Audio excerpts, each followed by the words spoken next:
तीसरी बात, बिहार में भ्रष्टाचार कैसे कम होगा, तो उल्टा ही शुरू कर लेते हैं, भैया बिहार में भ्रष्टाचार कैसे खत्म होगा। तो हम उनमें से नहीं है जो ये कहता है कि हम आएंगे जीत के तो भ्रष्टाचार रोक देंगे। कोई किसी के पास दुनिया में ये सॉल्यूशन नहीं है, उपाय नहीं है कि वो जीत कर आएगा, कोई कानून बना देगा, भ्रष्टाचार खत्म हो जाएगा। भ्रष्टाचार किसी एक व्यक्ति, किसी एक कानून से नहीं सुधर सकता है। लेकिन दुनिया में जो देश आज ईमानदार देश के तौर पर जाने जाते हैं, आप में से कई लोग जानते होंगे, स्कैंडिनेवियन कंट्री जो हैं, डेनमार्क है, फिनलैंड है, स्वीडन है, नीदरलैंड्स है, कुछ दूसरे देश जैसे सिंगापुर है, न्यूजीलैंड है, इन देशों को आप जिनको देश दुनिया में सबसे ईमानदार देश माना जाता है, वहां सबसे कम करप्शन है। आप उन देश की व्यवस्था को जाकर अध्ययन करेंगे कि भाई उन लोगों ने अपना भ्रष्टाचार कैसे कम किया, तो उन्होंने मूलतः 4 बातें की हैं जो कि जनसुराज बिहार में करना चाहता है। पहली बात उन्होंने ये की कि समाज में ये चेतना जगाई कि आप ईमानदार लोगों को चुनकर भेजिए।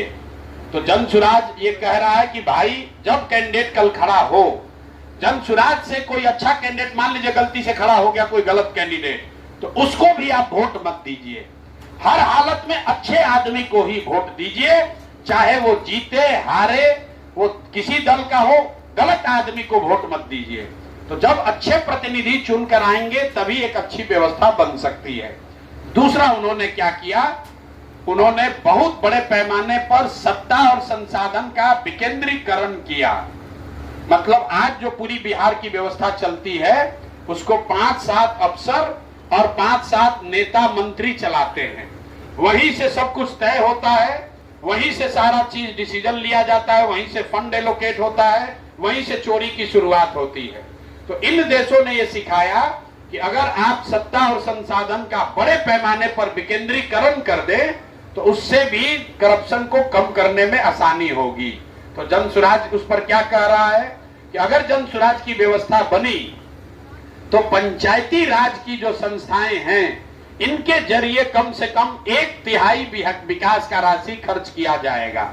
अब आप में से कोई खड़ा होकर यह कह सकता है कि भैया जो पंचायती राज में नेता जीत कर आया है वो भी तो भ्रष्ट है, मुखिया पर सरपंच वार्ड सदस्य भी कोई दूध का धूला नहीं है, उससे भ्रष्टाचार कैसे रुकेगा?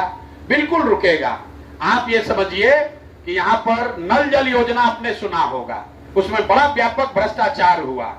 भ्रष्टाचार का असर क्या हुआ, जितने वार्ड सदस्य उस समय थे 90% वार्ड सदस्य, टू बी प्रिसाइज 91% वार्ड सदस्य चुनाव अपना हार गए और करीब करीब 80% मुखिया जी लोग चुनाव हार गए। लेकिन क्योंकि उन्होंने नल जल में घोटाला किया था, गलती की थी, लेकिन उस नल जल को बनाने में जिन अफसरों ने घोटाला किया था वो आज भी कहीं ना कहीं अफसर बने हुए हैं।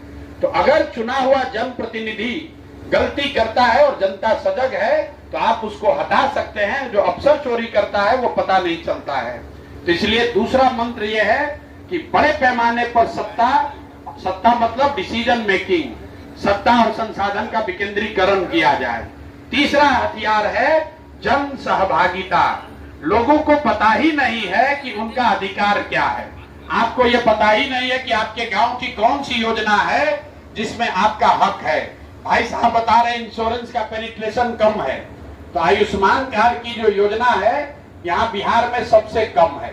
जो कृषि बीमा योजना है सबसे कम रजिस्ट्रेशन उसमें बिहार में है, क्योंकि लोगों की जागरूकता नहीं है।